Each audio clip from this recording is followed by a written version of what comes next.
अमर घोड़ा। एक बार दुनिया भर के घोड़ों की सभा हुई। दूर दूर से तमाम घोड़े वहां इकट्ठे हुए। सबके रंग, कद, काठी और स्वभाव अलग अलग थे। कोई सफ़ेद, कोई काला, कोई भूरा तो कोई कत्थई। एक सफ़ेद अरबी घोड़ा दूसरों से बिल्कुल अलग दिखाई पड़ रहा था। वह था घोड़ों का सरदार। एकाएक वह आगे आया, जोर से हिनहिनाया, फिर बोला, आप सबको बहुत ज़रूरी सलाह के लिए बुलाया गया है। हम पर गहरा संकट आ गया है। समय रहते नहीं चेते तो हो सकता है हमारा नामो निशान मिट जाए। कुछ देर रुककर उसने फिर कहा, आपको मालूम ही है विज्ञान ने यातायात की नई नई चीज़ों का आविष्कार कर लिया है। रेलगाड़ी, कारें, बस, स्कूटर, साइकिल, हवाई जहाज़। पहले लोग यात्रा के लिए सिर्फ घोड़े की सवारी ही पसंद करते थे, लेकिन अब हमारी उपेक्षा हो रही है। हमारी कितनी ही नस्लें ख़त्म हो चुकी है। ऐसी हालात में हमें कुछ न कुछ ज़रूर करना चाहिए। सभा में सन्नाटा छा गया। किसी की समझ में कुछ नहीं आ रहा था। तभी एक कत्थई घोड़े ने कहा, क्यों न हम एक अमर घोड़ा रच डालें, फिर तो हमारी जाति कभी नष्ट नहीं होगी ना। यह बात सब घोड़ों को पसंद आई, पर यह किसी की समझ में नहीं आया कि अमर घोड़ा रचा कैसे जाएगा। क्या हमारी तरह वह भी घास खाकर पेट भरेगा? एक घोड़े ने पूछा। कैसा होगा वह? सफ़ेद घोड़े ने कहा, मैंने सब सोच लिया है। अमर घोड़ा नीले रंग का होगा, क्योंकि नीला रंग आकाश का होता है।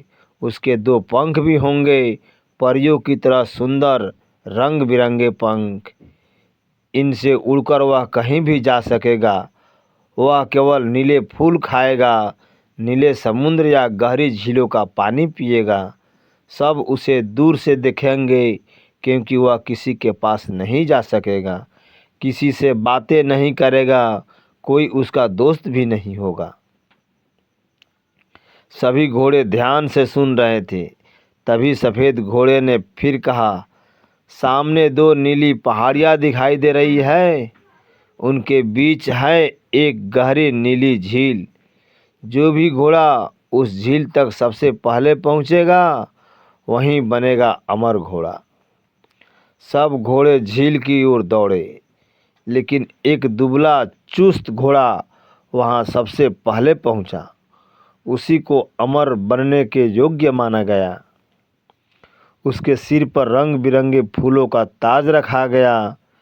उस घोड़े ने एकाएक झील में छलांग लगा दी, और जब झील से बाहर आया तो उसका रंग नीला हो चुका था। दो खूबसूरत पंख भी उग आए थे। घोड़े के सरदार ने उससे कहा, अब तुम वह अमर घोड़ा हो जिस पर हमारी उम्मीदें टिकी है। किसी के पास मत रुकना, किसी से बातें भी मत करना। जो दूसरे घोड़े खाते हैं वह मत खाना, नहीं तो तुम भी फिर साधारण घोड़ों जैसे बन जाओगे। हाँ, अगर तुम्हें कोई दुख हो तो 3 बार झील की परिक्रमा करना, फिर आकाश की ओर मुंह करके हिनहिनाना। सब घोड़ों को पता चल जाएगा कि तुम मिलना चाहते हो। हम आ जाएंगे। नीले घोड़े ने सिर हिलाया, फिर देखते देखते वह अदृश्य हो गया। नीला घोड़ा धरती पर अपनी इच्छा से जहाँ चाहता घूमता फिरता। कभी फूलों की घाटी में विश्राम करता, तो कभी आकाश में उड़ता। कुछ दिन तो उसे यह सब बहुत अच्छा लगा, लेकिन फिर वह उबने लगा। वह अकेला था, एकदम अकेला। किससे बातें करे, किससे कहे अपना सुख दुख। धीरे धीरे उसकी उदासी बढ़ती गई। एक दिन उसकी आंखों में आंसू छलक आए। सोचने लगा, ऐसी अमरता से क्या लाभ जब कोई साथी ही न हो। वह बेतहाशा दौड़ता हुआ उसी झील के तट पर आया। 3 बार परिक्रमा की, फिर आकाश की ओर मुंह करके हिनहिनाया। तभी बड़े जोर की आवाज़ हुई, जैसे सैकड़ों बिजलियां कड़की हो। जोर जोर से घंटे बजने की आवाज़ सुनाई दे रही थी। सभी घोड़े दौड़े दौड़े आए, एक जगह एकत्र हुए। क्या बात है, सभा बुलाने की जरूरत क्यों पड़ी? घोड़ों के सरदार ने पूछा। नीले घोड़े ने अपनी सारी विपदा कह सुनाई। फिर बोला, मैं सबसे दूर रहूँगा, किसी से कुछ कहूँगा नहीं, तो मेरे अमर रहने से लाभ ही क्या है? घोड़ों ने उसके दुख को महसूस किया। बहुत सोच विचार के बाद निर्णय हुआ, ठीक है, नीला घोड़ा भोर या शाम के धुंधलके में चाहे तो बस्ती में आ सकता है। वह चाहे तो सपने में किसी से बातें कर सकता है। नीले घोड़े ने हिनहिनाकर खुशी जाहिर की, फिर गायब हो गया। दूसरे घोड़े भी अपनी अपनी जगह पर लौट गए। अब शहरों के आसपास या बाग बगीचों में नीला घोड़ा दिखाई देने लगा। कोई पास आता तो वह एकाएक गायब हो जाता।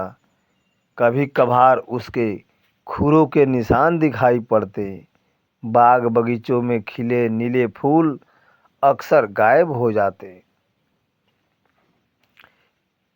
एक दिन एक छोटी लड़की इंता पढ़ने के लिए घर के पास वाले बाग में चली गई। बारिश के दिन थे। इंता अपने नीला फूलों वाला छाता भी लेकर गई थी। छाता एक ओर रखकर इंता पढ़ने बैठ गई। वह जोर जोर से कहानियों की किताब पढ़ रही थी। कुछ देर बाद उसने किताब बंद की, छाता उठाकर चलने लगी। तभी उसका ध्यान छाते के रंग पर गया। छाता बदरंग हो चुका था, उस पर बने नीले फूल गायब थे। इंता हैरान रह गई। घर आई तो उसकी आंखों से आंसू बह रहे थे। माँ ने कहा, लगता है यह नीले घोड़े का काम है, वह नीले फूल खाता है ना। पर इंता को किसी भी तरह संतोष नहीं हुआ। रोती रोती वह सो गई। सपने में उसे नीला घोड़ा दिखाई दिया। बोला, क्षमा करना इंता, मैंने तो यूं ही खेल खेल में तुम्हें चौंकाने के लिए ऐसा किया था, पर तुम बुरा मान गई। दरअसल मैं तुमसे बातें करना चाहता था, बताना चाहता था। तुम जो कहानियाँ जोर जोर से पढ़ रही हो, उन्हें मैंने भी सुना था, बेहद अच्छी लगी। अरे, तुम तो बोल भी सकते हो, इंता ने कहा और सपने में ही हंस पड़ी। बातें करेगी मुझसे? इंता ने स्कूल, घर और कहानियों की किताबों के बारे में ढेरों बातें अमर घोड़े को बताई। घोड़े ने भी उसे दुनिया भर की कहानियाँ सुनाई। वह सारी दुनिया घूम चुका था, बहुत कुछ जानता था। फिर वह हिनहिनाया और गायब हो गया। सुबह इंता उठी तो उदास नहीं थी।